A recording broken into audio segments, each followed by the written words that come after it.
Hello, all of my restless listeners, and welcome back to another episode of the Sleepless Night, Insomnia Podcast. I'm your host, Leo, and I hope you're ready for 5 more terrifying stories. Without further ado, let's begin.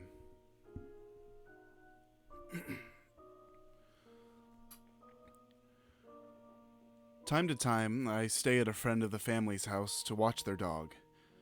They live in the same neighborhood in a large house on a quiet street. The house is the second house from the forest and bike path, which is dim and quiet at night. The rear of the house has glass patio doors with no curtains. They overlook a decent-sized backyard that meets the alley. On the other side of the alley, there's another house.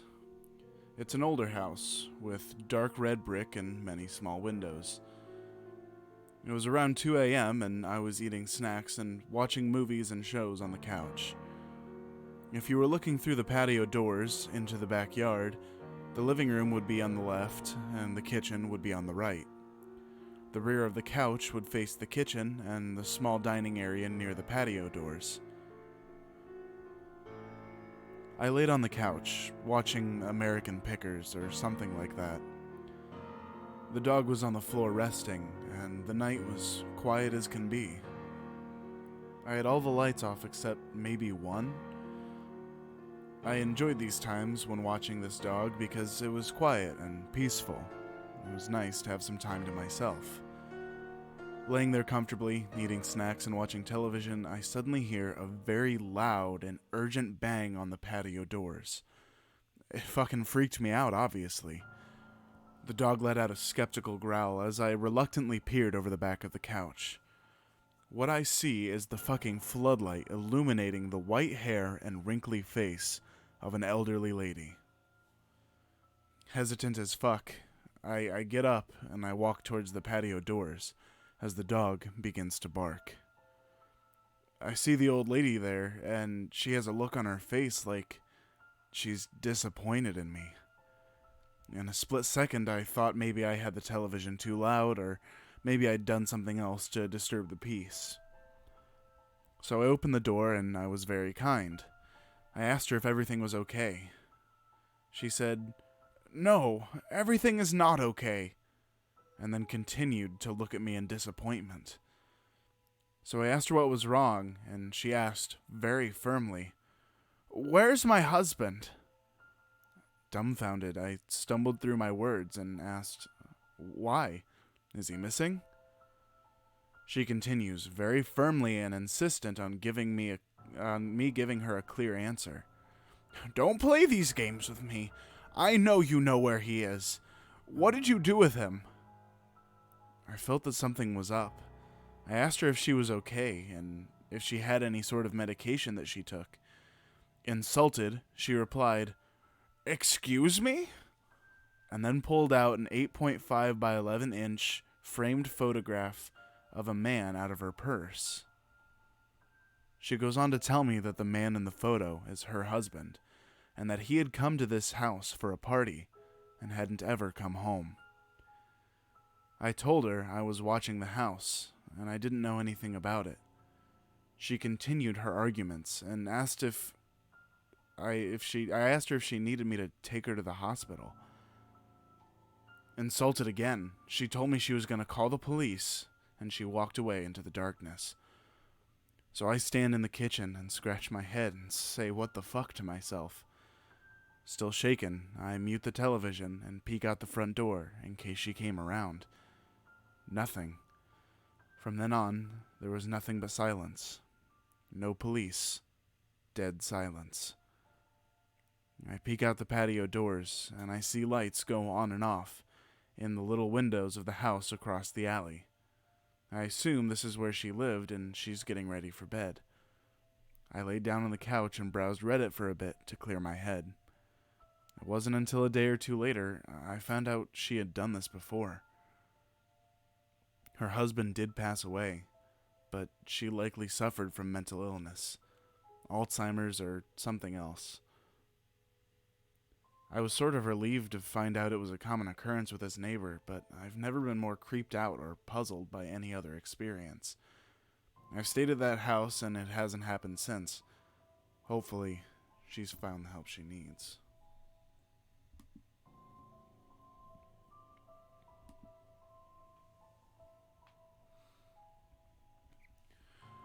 I used to work at Advance Auto Parts as a delivery driver, and I was one of only 4 women that worked there at the time. 2 of them were middle-aged, and the third decently older. All 3 having been there for a decent amount of time. So basically, I'm the new, young, pretty girl who knows her way around a car in a predominantly male work environment. That alone comes with its own set of issues, but it was nothing I hadn't dealt with before. On my first day, I made an instant friend, Jeremy. He was laid back, funny, and good at his job without being overbearingly professional. I guess that's kind of why it struck me odd when he looked at me very seriously and told me to watch myself around Louis. Now, let's talk about Louis for a second. He was probably in his late 40s, maybe early 50s. Definitely old enough to be my dad. He wore glasses with the big 70s wire frames. He had a scraggly gray hair that poked out from under his hat in greasy curly tufts, and his teeth were stained brown from years of dipping tobacco and apparently never owning a toothbrush. He had a slew of young'uns, in his own words, and referred to his wife as his old lady. A picture-perfect example of what folks call around here white trash. But I was raised not to judge people, and was friendly with him nonetheless. I just figured he was a typical old pervert, and that was kind of creepy around younger women. Things were going well until about 3 months into working there, when I hit a deer with my car, completely destroying the entire front end. As circumstance would have it, 2 days before that, my then boyfriend wrecked and totaled his truck as well, leaving us with no way to see each other. A few days after the incident, ex-boyfriend decided he was better off moving back in with his mom and left me. We had just moved in together, and now I was going to be living alone in an apartment with no car and my family all the way on the other side of town. With much protest from my mother, I began walking to and from work while trying to rebuild my car, as I only lived about 3 miles from the store and the small city I lived in had no means of public transport. Obviously, the people at work noticed I was walking back and forth, and a few offered me rides home and to come get me in the mornings, but I always declined. I honestly enjoyed the walk. One day, as I was about to walk out of the parking lot around the back of the building, Louis came around the front corner, hand in the air, to flag me down. "Where you going, girlie?" he asked, his voice thick with a Cajun accent. "I'm heading home for the day, man. I'll see you tomorrow." "You know, I'd give you a ride home if you wanted. Might even let you drive my baby." He had a brand new Mustang GT, matted black, and he thought it was the shit. "Is that right?" I joked, both of us knowing there was no way in hell I was getting in a car with him. "Yeah, for sure. You just can't tell nobody about it, though." Okay. That was a weird comment to make, but hoping for the best, I said, "What? Tell them you let me drive?" Chuckling, he said, "Nah, that you was ever with me at all. I don't like to put myself out there like that, you know?" No, I didn't know, and I was genuinely creeped out by this point. I laughed it off awkwardly and just walked away. Once I was sure I was out of sight of him, I pulled my pocket knife out of my backpack and put it in my pocket for a better sense of security. After that, Louis just got progressively weirder. He would follow me outside for my smoke breaks, even though he didn't smoke. He offered to take me home a few more times, always under the premise that I keep it between the two of us, even making it a point to let me know that he knew which apartment complex I lived in, just not which building. I was already past the point of being creeped out, but I didn't want to make a fuss about it at work.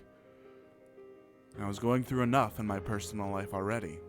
I was still relatively new to the job, and Louis had worked there for years with no issues, other than he was known to be a weird dude. But the breaking point came when I got scheduled for a closing shift. Just me and Louis. I dreaded it the entire week, but again, I didn't want to cause a big issue at work. After all, he hadn't done anything to me, and I hadn't told him to leave me alone or anything. He was just so fucking weird. The day of our closing shift finally rolled around, and I was just ready to have it over with. I had already arranged for a male friend to come pick me up that night, since the store closed after dark, and I was already pretty sure Louis had followed me home at least once by this point. How else would he have known where I live? I'm careful not to divulge where I live to just anyone and everyone.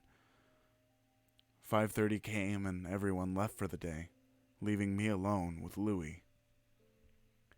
We closed at 8, so I only had to make it a couple of hours with him, and it would be over. While business was steady, everything was fine. But after about 7, there wasn't a single customer in the store. We were chatting with each other, just normal coworker small talk, when he asked me how my ex and I were doing. He knew when I got hired that I'd had a boyfriend, but obviously I hadn't updated him with my new relationship situation. "We split up," I told him simply. He couldn't deal with neither of us having a vehicle. Louis said something I'm sure he thought was wise about couples who struggle together, blah blah blah. I smiled and agreed with him and hoped we could change the subject now. Instead, he moved closer to me. I automatically flinched slightly as he began to speak again, so close to my face I could smell his breath. "That's why you need a real man, honey. You know, a grown man." He put his hand on my lower back and I sidestepped his touch. My mind was screaming at me to get the hell out, but was that even an option? Yes, this was definitely inappropriate, and overstepped the boundaries of the workplace. But there were no cameras in the store. Would anyone believe me? He laughed and asked if I was uncomfortable. I decided to just be honest and told him I was. There was no use in lying. I knew my body language had given away my nervousness. He apologized casually and walked off to the back of the store, behind the battery rack and out of sight. I took the opportunity to text my friend and tell him to go ahead and come to the store and wait for me outside, quickly recounting what had just happened. Louis emerged with the push broom, and I realized it was 7:35. Thank God, only a little while longer. As he was sweeping, and I was cleaning up around the parts counter, Louis started up conversation again, and we were still the only two in the store. Yeah, I didn't mean to freak you out or nothing earlier, you know? Yeah, man, I know. It was just kind of inappropriate for work. Yeah, you right. If we was out on the town now, that'd be a different story though, huh? I mean, it'd be more appropriate than at work, but we work together, man. It's just know what to say. So I just stopped responding, but Louis didn't stop talking. He told me how we could go out of town if I didn't want people seeing us together. We could keep it a secret. We could have fun. He knows how to show a lady a good time. His cousin works front desk at the motel out by the interstate. He'd give him a room under a fake name, no questions asked. I just stared ahead and out the front doors, desperately wanting my ride to get there. I was beyond caring about my reputation at work. I'd deal with the consequences later, but for now, I had to leave as soon as possible. I grabbed my backpack so that I could bolt as soon as I saw headlights in the parking lot. Suddenly, hot breath was on the back of my neck, and Louis was standing right behind me, his erection showing through his pants, almost touching me. You know, I'd eat it really good, right? He whispered breathily in my ear, sending chills of fear and nausea down my entire body. I ran out from behind the counter and out the front door. My ride wasn't there yet, but I didn't care, and I didn't slow down as I sprinted through the parking lot and out into the darkness. I ran in the opposite direction than I knew my friend would be coming, and he picked me up from the side of the road, almost a mile from the store. My manager called and called, but I never answered or replied, and I never went back. I did, however, keep in touch with Jeremy, and I told him about what happened that night and the events that led up to it. About 6 months after I left, Jeremy sent me a link to an article from our town's online newspaper. Louis's wife and mother had been arrested for holding down his 12-year-old daughter while the grandmother's 70-something-year-old boyfriend sexually assaulted her. Louis had no part in the assault, but no one can convince me he didn't know that it was happening. Louis, let's never meet again. I hate that we ever met in the first place.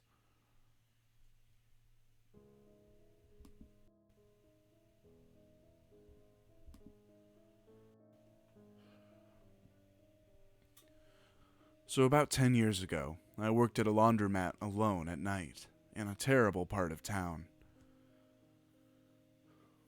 To sum the place up, it was down the street from the projects, and a lot of prostitutes would come in asking to use my phone.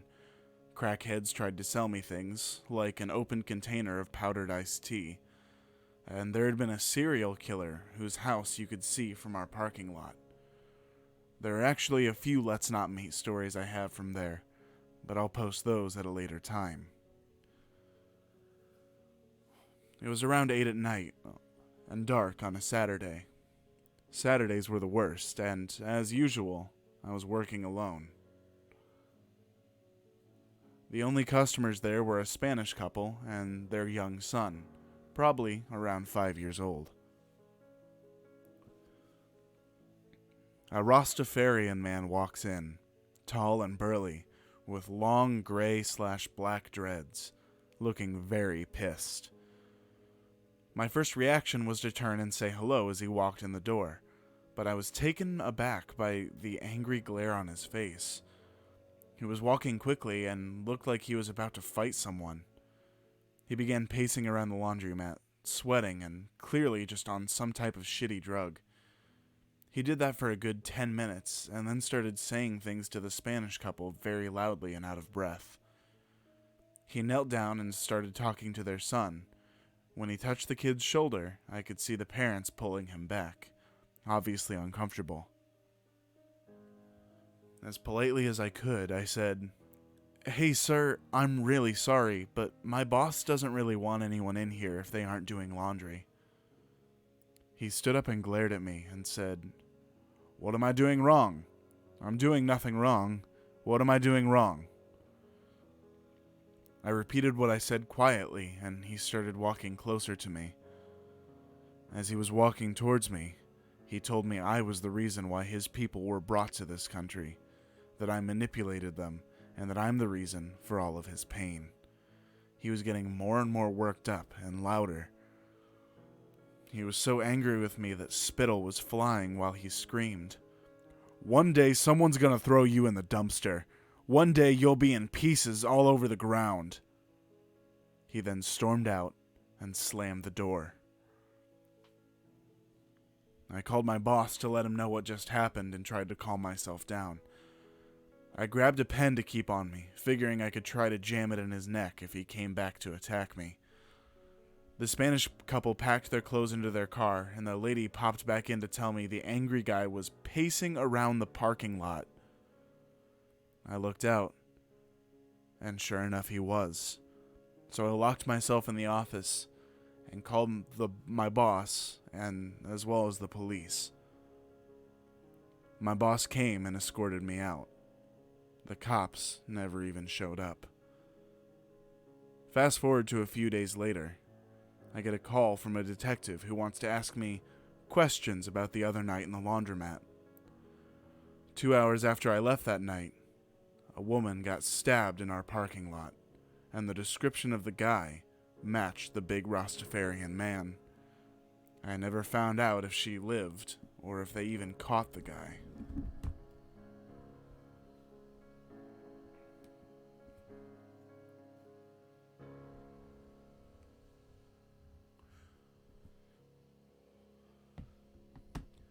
I was 11 years old at the time, and I was living in an apartment situated on a street with ongoing construction.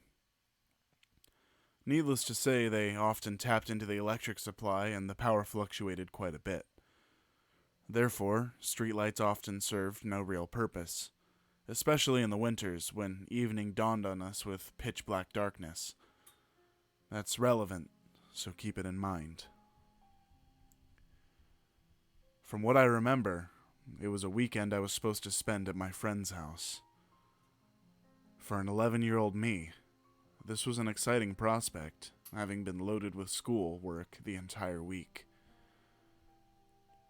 I was to spend what I believed to be Friday night, sleeping over and spending the entire of Saturday at her bungalow, to return home that very evening. What made it even better was the fact that her parents had an event that they could not avoid and therefore trusted us to stay alone in their 2-floor house for the entirety of the 6 hours they were gone. Back then, the idea of spending a whole night alone with my friend was great. No interference, and a whole 6 hours of games and movies on their huge TV. As it turns out, my friend had other ideas. I arrived at her house just short of 8 p.m. It was already pretty dark, and her parents had waited for me to arrive before telling us about emergency contacts, dinner, and such. They also reminded us to get their 4-year-old Labrador inside as the weather was acting up and his kennel had a few loose panels which leaked when it rained. This is also an important fact to be noted. After they left, we watched a few cartoons, had dinner, and were chilling in the living room playing cards. That's when my friend Sid had the ingenious idea of exploring a fenced plot of land a few hundred meters down the street that she resided on. There was no construction happening in there, so what little of that area didn't have shambles was overgrown with plants and weeds. We got the dog inside, leashed it to its long chain that allowed her to roam within reason, got the keys, and left the house to make the short 10-minute trip. At this point, it was about 10 p.m. In retrospect, this is where we still had a chance to avoid this particular encounter, but being the curious and daring 11-year-olds that we were, we ventured anyways. Rather uneventfully, we arrived and set to climbing over the 2-meter wall.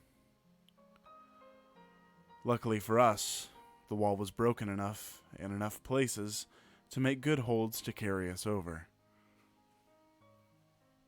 Once inside, Sid suggested that we sit a few meters away from each other, for as long as we could until one of us was too scared to do so. We faced each other and walked backwards, till there was just enough light to see the general silhouette of the other.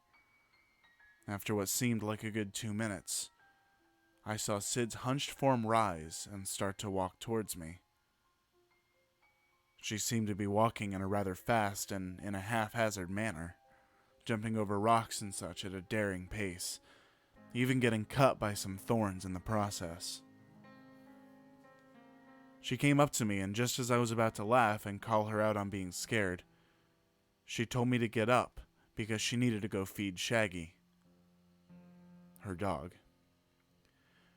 I remember being really confused because her parents had already filled his bowl with food, and he had this water thing which he could operate in case he was thirsty.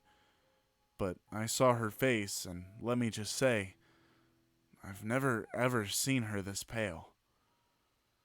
She looked like she'd seen a ghost. So without asking any questions, I just said okay. We made our way back over the wall, albeit in a tense manner, and rather quickly. The moment my feet touched the ground, I felt Sydney grab my arm and straight up just start sprinting down the street.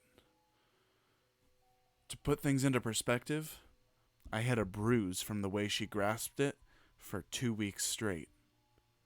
So we ran like hell was chasing us, arrived at her house, and went in through her front yard fence gate, a towering metal gate without bars, and she told me to unlock the front door while she deadbolted the metal gate's various locks into the ground.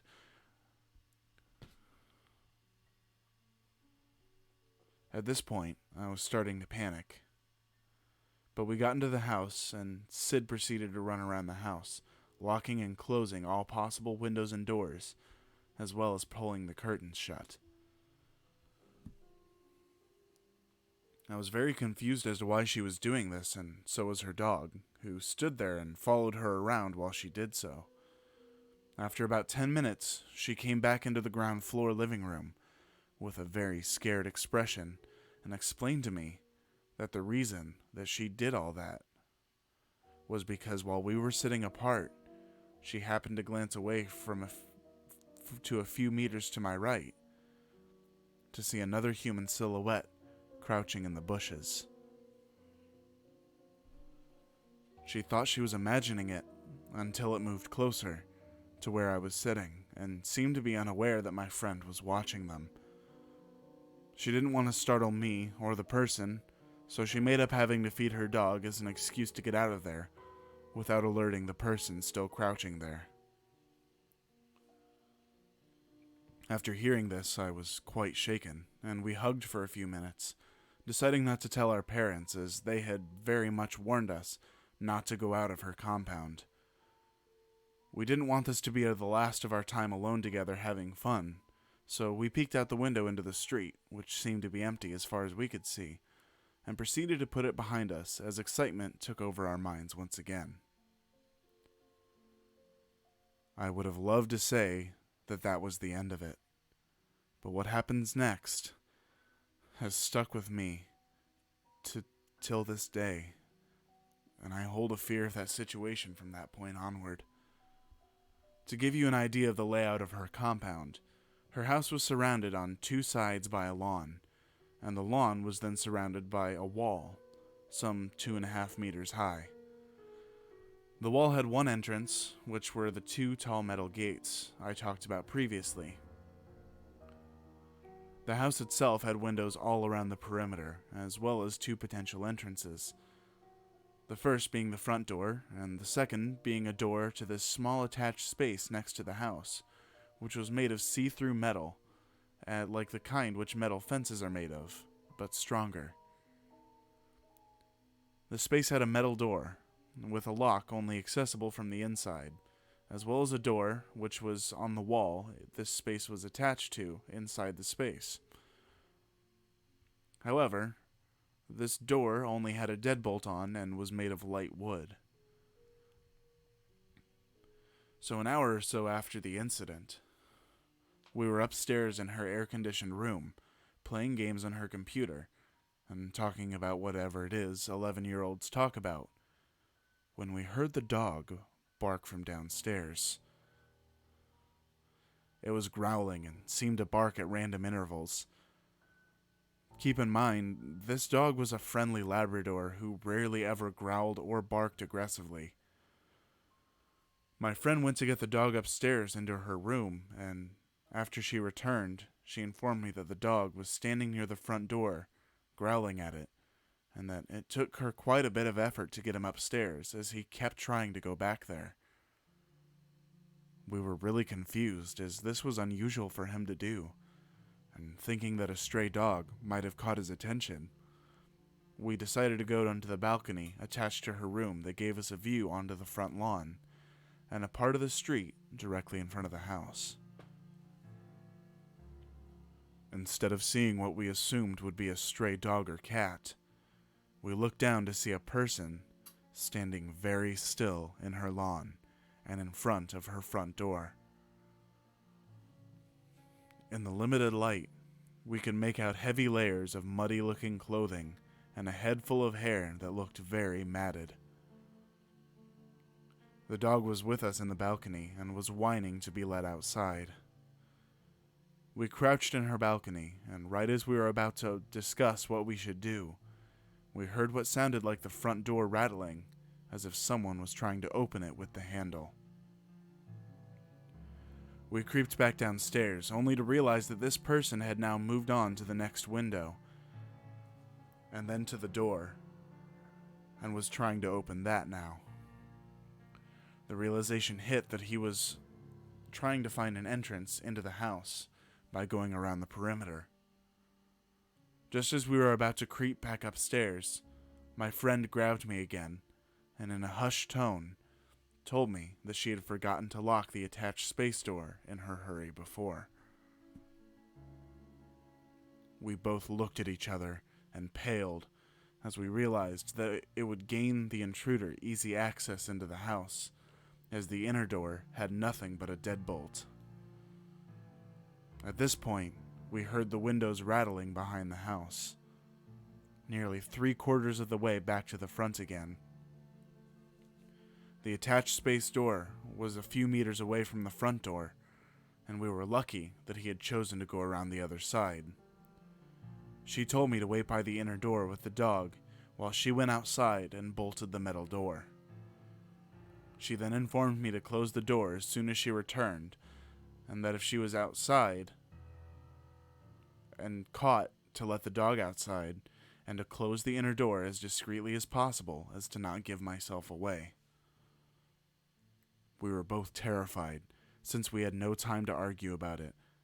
I stood guard at the inner door while she went to the outer door, fumbled with the lock, and returned inside practically running as quietly as she could. We closed the inner door, and just then we heard the outer door rattle harshly. Had she not gone there and then, there was a big chance that we would have had no choice but to hide in her house as he found his way in. After he tried opening all doors and windows, which took a while as he was doing it quite intentfully and forcefully, we found our way back upstairs and went back to her balcony to see if he had gone away, as we stood still near the foot of her stairs for a while, listening for any further activity.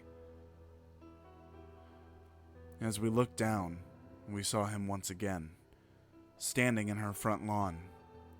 However, this time we could see his head was tilted back, and it felt like he was looking right at us. However, we proceeded to kill the lights in her room, as well as draw the curtains, as to not let her little bedside lamp escape the blinds. He then started giggling in the quiet of the night, and proceeded to go down on all fours, crawling around the lawn in front of the house, while his laughter grew. In retrospect, we should have called the authorities at this point, but being terrified 11-year-olds that we were, we didn't want to get in trouble for not being able to follow simple instructions. He crawled around the front yard and giggled for nearly half an hour, only to stand up once again facing the street, and then climbing on top of the kennel in the corner, up onto the top of the wall and jumping down. We stood still in her balcony, waiting to see if he would return, but an hour or so passed where he didn't, and that was the last we saw of him the entirety of the night. Around 2 a.m., her parents returned. The next morning, they were very confused as to why all the doors and windows were closed on such a pleasant night, and why there was mud on the front doorknob. We said we just wanted to play in the dark inside the house, lying about the actuality of the situation, and to this day, I doubt the man's been caught. Also, an edit. To anyone who's wondering how he got into the lawn inside the wall around the house, we checked it out the next morning, and it turns out he climbed over the wall at the side of the house by using boxes he must have found somewhere. We also went to the abandoned plot in broad daylight, while a lot of activity was occurring on that road, but we didn't see anyone there as far as we could spot. So, creepy front lawn guy, let's not meet.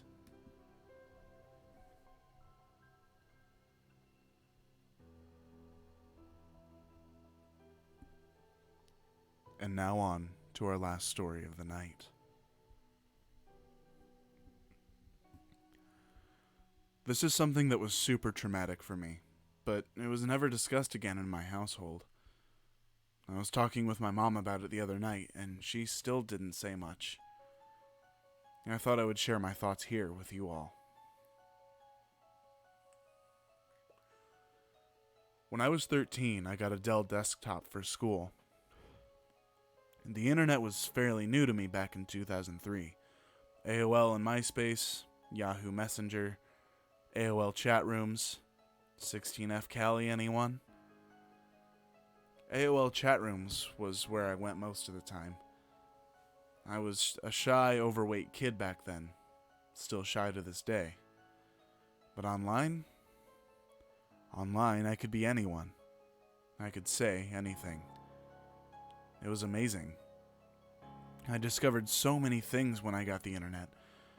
If I could be anyone, well, so could someone else. Thus, how I met one 27-year-old man. One night, I logged on. The AOL dial-up sound still makes me feel uneasy to this day. I was sitting in my cold, dark kitchen, and the computer was here, so I could be monitored. It was just me and my mom, though, and she was always working, so no one ever really monitored me. Plus, she had no idea how to use a computer, so I got away with a lot. I was bored, so I hopped in an AOL chat room. I lurked for a bit, and then 15F here. I was really 13, but saying I was 15 made me feel so much more mature. Private message incoming. Hey, my name is Rob. Where are you from? And that's how it started. I told him where I was from, that I was in high school, which wasn't a lie. My school was from 7th to 12th grade. You? 19, male, New York. Oh man, it was so cool to be talking to an older guy. And boy was he cute. Honestly, I don't really remember much. Maybe I blanked it out. Maybe my memory is just shot. I do remember emails back and forth, the occasional phone call. I remember finding out he was talking to another girl and I wanted to break things off, but he begged and pleaded until I caved. Then came the "let's meet" conversation. I was nervous. He had never asked for a pic. Had never really asked much from me. Just the emails back and forth, a phone call a day. But somehow he made me feel safe. Made me feel wanted. Made me feel cared for. He drove from New York to West Virginia one day. My mom worked right beside my house, so he parked about a quarter mile away and took the back alley to enter my house. My friend was with me when he showed up, but was scared when she had seen him run out the back door. Maybe I should have taken a hint from that, but I just stood on the back porch with my head down. I was given a hug as he led me inside. Not 5 minutes after being there, sitting on the couch, did he move things further. Then further even, into my bedroom. I won't get into details on what happened next. I assume most can guess. After that, he left, with instructions to get in his car after I get off the school bus and we'll go on a date. I had no idea where he was staying. I lived extremely far in the country, an hour's drive from the closest hotel. The next day, I get ready for school, ride the bus for the 45-minute drive, and as soon as I hop off in the school parking lot, I get directly into his car. No one noticed. No one said anything. We drive around, never go on a date. He just finds different places to park so that he can use me. I notice a photo of another young girl, 15 or 16, in the visor of his car, so I question him about it. I then believe when he tells me that's his cousin. I believe when I question why his hairline is receding so much. Believe him when he tells me that I can't see his driver's license because he left it in the hotel. I believed him when he said he loved me. I get dropped back off at school. Super sad that he was going back home, with promises that he'll call. Again, everything feels very fuzzy. I can't remember many emotions from this time. I do remember that a few days later, my mom says she found out I skipped school with a man, that I was never to see him again, and that was that. I do remember sending an email. I remember a late-night phone call and saying, I wish I could just live with you. I remember him suggesting to come get me, and me saying okay. Days later, by the time he made the drive again, I was feeling iffy about leaving my mom. I loved her after all, and I didn't think things through. I didn't put much thought into anything, really. I packed a few clothes in a suitcase, forgot all of my underwear, and that's one of my sharpest memories. I felt bad that he drove 8 hours to get me, so I left in the middle of the night, got in the car to him and his cousin. He got in the back seat with me, proceeded to have sex with me while his cousin drove, and then got back in the front seat. This happened a few times between my home and his. The drive took forever. I had nothing to drink. Was offered nothing when they got something. They stopped to nap at a rest stop, and I attempted to call my mom, which was disabled on our phone. I dug around for some change to get something to drink, but I couldn't afford anything in the convenience store, so I drank out of the truck stop sink. Hours later, We park a block away from his house while he runs to get something. I'm sitting in the back seat, waking up from a nap when around 8 or so men and women in black suits surround the car, screaming for us to get out with our hands up. My first thought was, shit, first 10 minutes in New York and I'm already being robbed. I'm terrified. I get out and a man pulls me over to the curb while the other officers force his cousin to the ground. All the while, they're asking me my name and my age, telling me to tell his cousin my age. I'm put in the back of an unmarked car, driven to the New York Police Department. Past reporters, cameras, and news trucks, I was snuck in the back of the station, where I see Rob in handcuffs for the last time. And for in-love 14-year-old me, this is devastating. I'm taken into a room and questioned for hours, and I'm then taken to the hospital, then a hotel where a nice woman brings me Taco Bell and stays with me as I fall asleep. The next day, 2 FBI officers escort me home on a plane, where I get off and I'm greeted by police officers, my mother, and a horde of news reporters. I later found out that when my mom reported me missing, the police didn't want to do much. They didn't even take the picture of me. She had his license plate number, and she remembered seeing his car parked by the road at that first meeting. She took note since it was an out-of-state car. Thanks to her being vigilant, I do find this is the reason I'm alive today. The police said they would look into it, but that wasn't enough for my mom. She contacted a family friend who in turn contacted the governor of West Virginia, who in turn made the police look further into it. After they ran the license number, looked into the man, and found out who he was. That was when they issued an Amber Alert, noting that I was in extreme danger. My cousin told my mom that he looked at Rob's rap sheet, and it was a mile long. I wouldn't tell my mother what was on it for fear of scaring her more. I never went to court, I never went to any hearings, but I did fall into a horrible depression. My friends' parents wouldn't let them hang out with me. People spray-painted slut on my locker in school. I had no friends, but most of all, I thought a man was in prison for loving me. When I learned he got sentenced to 10 years in prison, which he served every year of, I became deeply troubled. I was in and out of the mental hospital for self-harm for years, and I was on a slew of depression medication. Psychiatrists never talked to me about anything. I had to process it all myself. My teenage years were better, though. I transferred schools, made best friends, graduated. But still in the back of my mind, I felt that I was the reason a man lost 10 years of his life. Until I was told he was let out of prison. A couple of years after he was out, I contacted him on Facebook. At the time, I was around 24 or 25. He told me that if I ever contacted him again, he would kill both me and my mother, and that he still knows where I live. I had no idea what he planned to do with me. My mom still says selling me to a sex trafficker. I was told that he had other girls my age that he was talking to.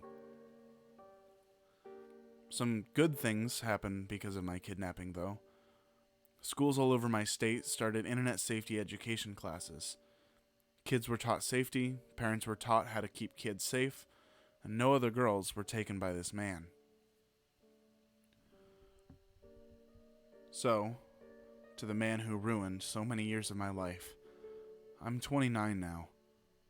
I'm happy, healthy, and I have zero remorse that you are now listed as a level 3 sex offender and that you were in prison for 10 years.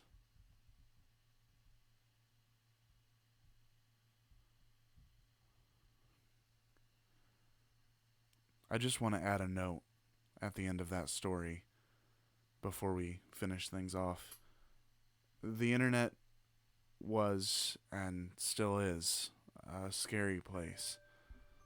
It can be awesome. I mean, clearly, those of you watching this either now during the live stream or later in the future are aware of how enjoyable the internet can be. But it definitely has its dark sides. Parents out there, make sure you're aware of what your kids are doing on the internet. And don't trust anybody.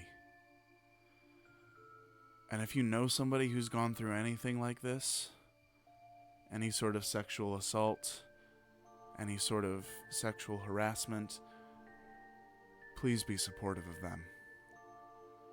Because that is not an easy thing to go through.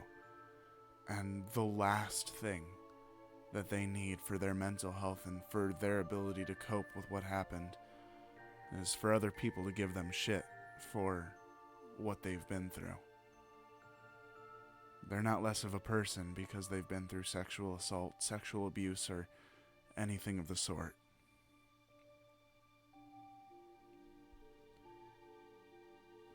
Anyways, moving away from the darker topics, I want to thank you guys for tuning into this Insomnia Podcast.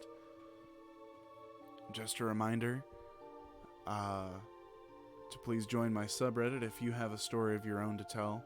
That is r/sleepless_nights. I also want to remind you that down in the description, I officially have my own Discord set up and ready to go. So those of you who want to be a part of that, please click the link down below. The link will never expire. And you can join my Discord where you can chat with me and other members of the community, as well as share anything related to horror or this channel in general. Last but not least, those of you who feel like you want to support me and want to take it one step further than just tuning in with my videos and being supportive, I do have a Patreon now for those of you who feel it necessary to donate and help me out. But don't feel like it's necessary at all, because those of you who come and watch my videos are, supportive enough as it is, and I really appreciate all of you. At that, I'm going to call it a night. So thank you all so much for watching. Thank you for tuning in to the 4th official Insomnia Podcast, and I will see you all in the next video.